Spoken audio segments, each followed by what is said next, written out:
2।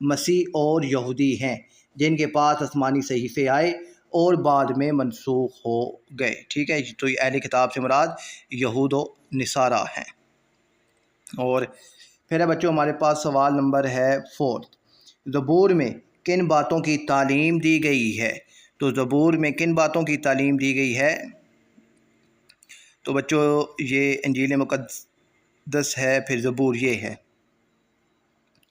تو زبور میں، ٹھیک ہے، زبور دراصل بائبل کے مرکزی خیال سے ہم آہنگ ہے، کیونکہ اس میں اللہ تعالیٰ کی حمد و ثنا، اللہ تعالیٰ کی شکر گزاری، اللہ پر ایمان، امید، گناہ پر پشیمانی، اللہ تعالیٰ کے ساتھ وفاداری جیسے تصورات شامل ہیں۔ تو انجیل میں ان باتوں کی تلقین کی گئی ہے، ٹھیک ہے۔ اور پھر ہے جی بچوں ہمارے پاس سوال نمبر 5 کہ انجیل مقدس کا انداز تخاطب کیسا ہے؟ تو انجیل مقدس، یہ اس کا جواب ہے بچوں، یہ یہاں پر انجیل مقدس میں، ٹھیک ہے۔ تو یہاں پر اس کا جواب ہے کہ انجیل میں بیان کردہ تعلیمات کا انداز بنی اسرائیل کی ذہنی سطح کے مطابق ہے، جس میں نثری انداز بیان اور مکالمہ شامل ہے۔ مکالمے کے ذریعے اللہ تعالیٰ نہ صرف کلام کا انداز سکھاتے ہیں بلکہ اس میں موجود تعلیمات کی طرف انسان کو راغب کرتے ہیں۔ تو یہ آپ نے اس کا جواب لکھنا ہے۔ پھر ہے بچوں ہمارے پاس سوال نمبر 3 کہ تذیل سوالات کے تفصیلی جواب تحریر کریں۔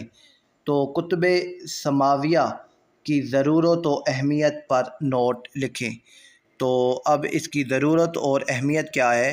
تو جہاں سے بچوں آپ کا سبق شروع ہوتا ہے یہاں پر ایک پیراگراف موجود ہے، تو آپ نے یہ پیراگراف جو ہے لانگ کوسچن نمبر 1 اس کا جواب آپ نے یہ یاد کر کے لکھنا ہے، ٹھیک ہے۔ اس کو آپ نے اچھے طریقے سے ایک دفعہ پڑھنا ہے، پھر آپ نے اس کو اپنے انداز میں لکھنا ہے۔ بس ایک چیز کا خیال آپ نے رکھنا ہے کہ جب بھی آپ نے کوئی حدیث یا قرآنی آیت لکھنی ہے تو اس کا جو ترجمہ ہے وہ صحیح کر کے آپ نے لکھنا ہے، ٹھیک ہے۔ اور پھر دوسرا ہے بچوں ہمارے پاس آسمانی کتابوں پر ایمان سے کیا مراد ہے؟ نیز آسمانی کتب کا ادب و احترام ہم پر کیوں واجب ہے؟ وضاحت کریں۔ تو آسمانی کتب پر ایمان، تو یہ بھی پوری ہیڈنگ موجود ہے بچوں، یہاں پر یہ ہیڈنگ موجود ہے، ٹھیک ہے۔ یہاں پر یہ اب ہم پر ان کا احترام کیوں واجب ہے، تو وہ بھی اسی پیراگراف میں ہی موجود ہے، آپ نے یہی پیراگراف اس کے اندر لکھنا ہے، ٹھیک ہے۔ اور پھر ہے جی بچوں ہمارے پاس سوال نمبر ہے 3 کہ مشہور آسمانی کتابوں پر ایک تفصیلی نوٹ لکھیں اور ان میں موجود مشترکہ تعلیمات پر روشنی ڈالیں۔ تو اب آسمانی کتابیں یہاں جو ہیں وہ 4 ہیں، ٹھیک ہے۔ تورات، زبور، ٹھیک ہے، پھر ہے انجیل مقدس اور قرآن مجید۔ تو آپ نے ان کو ایک دفعہ پڑھنا ہے، تو پھر باقی جو ہے وہ آپ نے اس کو خود اپنے الفاظ میں لکھنا ہے۔ صرف آپ نے یہ دیکھنا ہے کہ اس کا لفظی مطلب کیا ہے اور اس میں جو اہم بات ہے وہ کون سی ہے، ٹھیک ہے، اور یہ کس نبی پر نازل ہوئی۔ تو یہ چیزیں جو ہیں آپ کو یاد ہوں گی تو آپ اس کا جواب لکھ لیں گے۔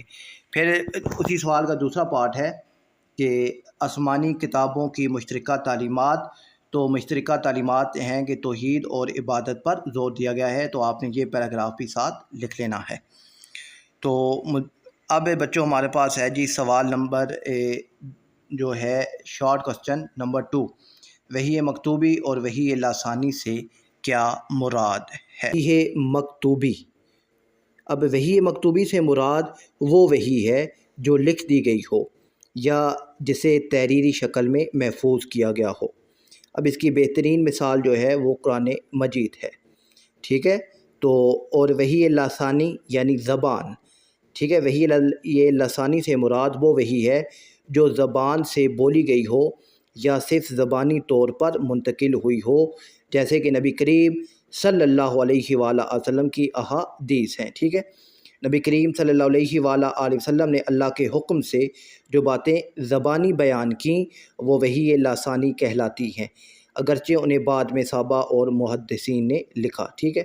تو سمپل وحی جو ہے مکتوبی، اللہ تعالیٰ کی وہ وحی جو لکھی گئی اور محفوظ کر لی گئی ہو، اور وحی لاسانی وہ وحی جو نبی کو زبانی طور پر دی گئی اور ابتدا میں تحریر نہ کی گئی ہو۔ تو مجھے امید ہے بچوں یہ MCQs، شارٹ کوسچن اور لانگ کوسچن آپ کو سمجھ آ گئے ہوں گے۔ اپنا خیال رکھیے گا۔ اللہ حافظ۔